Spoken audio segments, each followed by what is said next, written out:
Okay, hi everyone, welcome back to this video series on the Comptia Security Plus course, Application Security.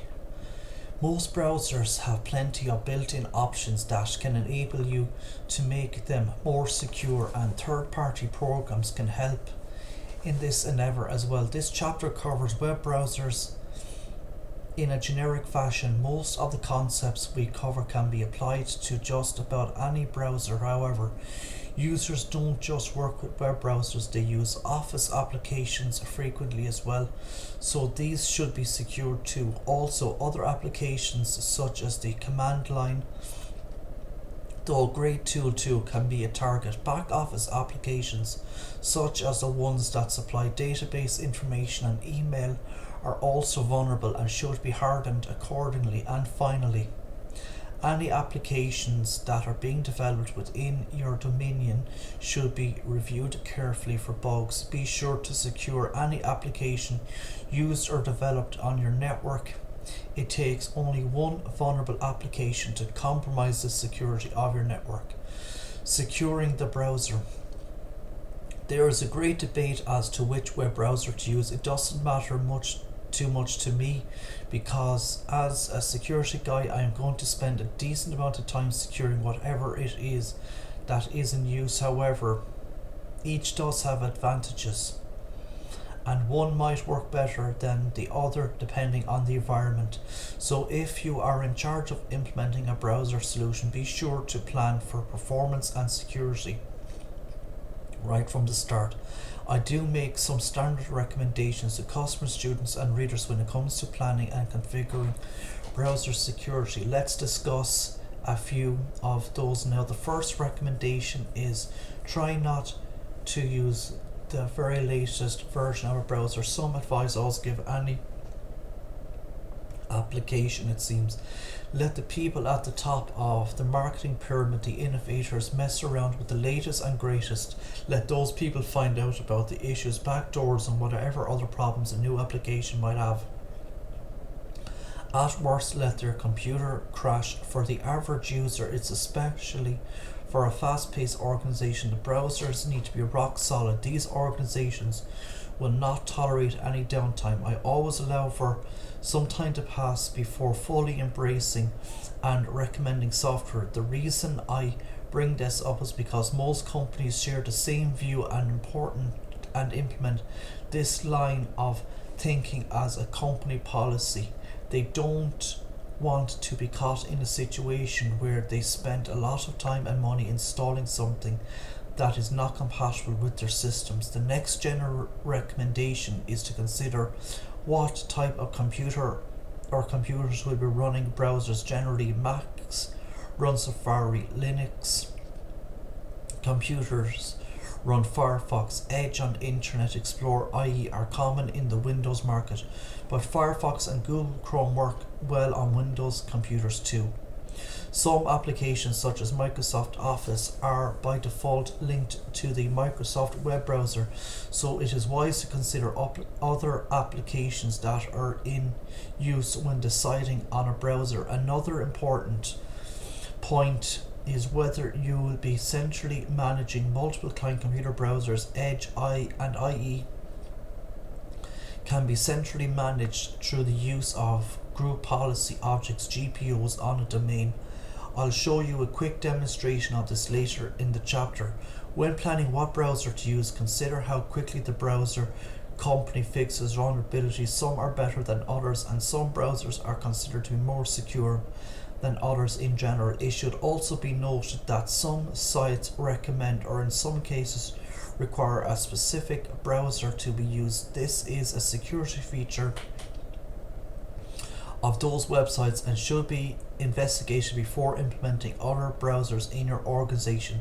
When it comes to functionality, most browsers work well enough, but one browser might fare better for the specific purpose of an individual or group by combining the functions a user or group requires in a browser along with the security needed.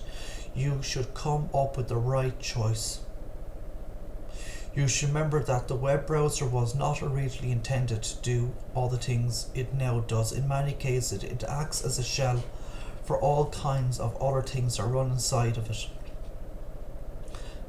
This trend will most likely continue. That means that more new versions of browsers, more patching, more secure code to protect those browsers. Anyway, I think that's enough yapping about browsers. We've covered some actual security techniques in just a little bit. General browser security procedures. First, some general procedures should be implemented regardless of the browser your organization uses. These concepts can be applied to desktop browsers as well as mobile browsers. Implement policies, train your users, use a proxy and content filter, secure against malicious code. Implement policies. The policy could be handwritten, configured at the browser, implemented within the computer operating system, or better yet, configured on a server centrally. Policies can be configured to manage add-ons and disallow access to websites known to be malicious, have flash content, or use a lot of bandwidth. For as an example, figure 5.1 shows the local security policy on a Windows 10 computer, focusing on the settings of the two Microsoft browsers.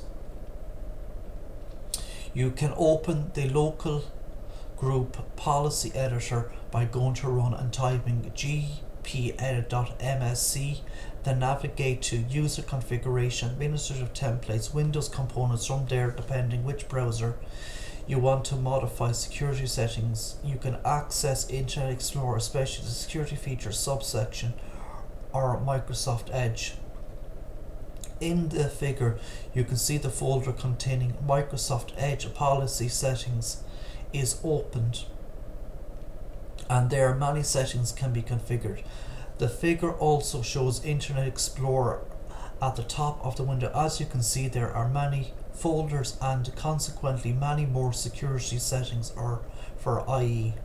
Of course, literally hundreds of settings can be changed for Internet Explorer. You can also modify Internet Explorer maintenance security by navigating user configuration, Windows settings, Internet Explorer maintenance security. An example of this is Windows 7 as shown in figure 5.2. The security zones and content rating object was double clicked to show the dialog box of the same name, which allows you to customize the internet security zones of the browser. Some versions of Windows will not enable you to access the local computer policy. However, most security features can be configured directly within the browser. In this case, you don't have to have access to those features in the OS. Now, you wouldn't want to configure these policy settings on many more than a few computers individually. If you have multi-computers that need their IE security policies updated, configured using a template, or if you have a domain controller, consider making the changes from that central location. From there, much more in-depth security can be configured and deployed to the IE browsers within multiple computers. An example of the IE policies as managed from a domain controller is shown in figure 5.3. So here you can see this is from a server group policy object. From this, for this, I set up a Windows server as a domain controller, controlling the domain dpro42.com, created an organizational unit OU named marketing, and then created a group policy object named marketing policy that I added to the Microsoft Management Console MMC. From that policy, the Internet Explorer settings, which can affect all computers within the marketing OU, can be accessed by navigating to computer configuration policies, administrative templates, Windows components, Internet Explorer. From here we can configure trusted and non-trusted zones and advanced security features in one shot for all the computers in the OU, a real time saver.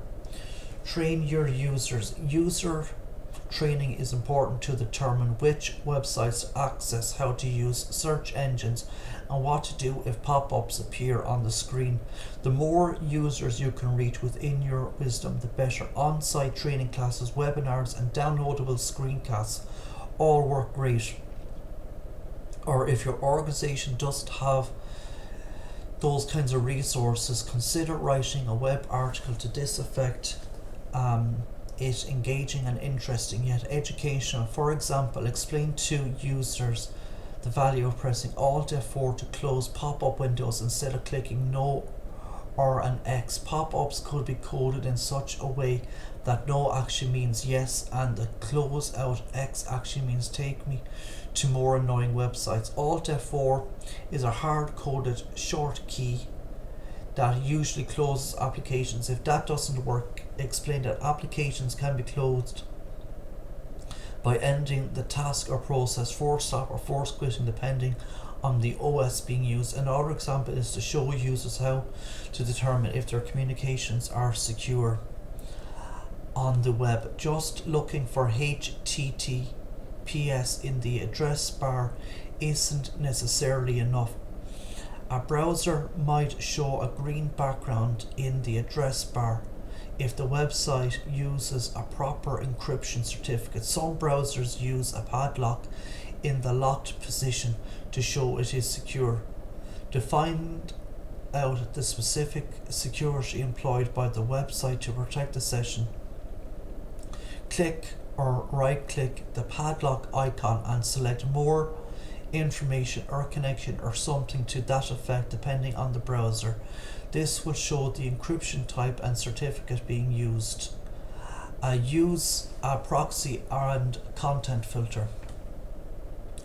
HTTP proxies, known as proxy servers, act as a go-between for the clients on the network and the internet. Simply stated, they cache website information for the clients, reducing the number of requests that need to be forwarded to the actual corresponding web server on the internet. This is done to save time, make more efficient use of bandwidth, and help secure the client connections. By using a content filter in combination with this, specific websites can be filtered out, especially ones that can potentially be malicious or ones that can be a waste of man hours, such as peer-to-peer website servers. I know I'm such a buzzkill, but these filtering devices are common in today's networks. It is important to know how to connect to them with a browser. Remember that the proxy server is a mediator between the client and the internet, and as such the client's web browser must be configured to connect to them. You can either have the browser automatically detect a proxy server, and this is more common. Configure it statically. Figure 5.4 shows a typical example of a connection to a proxy server. This setting can be configured within an organizational unit's group policy object on the domain controller. This way it can be configured on one time but affect all the computers within the particular OU, of course. Any fancy networking configuration such as this can be used for evil purpose as well. The malicious individual can utilize various malware to write their own proxy configuration to the client operating system, thereby redirecting the unsuspecting user to potentially malevolent websites. So as a security administrator, you should know how to enable a legitimate proxy connection by using your organization, but also how to disable an illegitimate proxy connection used by hackers. So I'm going to leave it here today for this video. If you like listening, please consider like, sharing and subscribing. Thank you.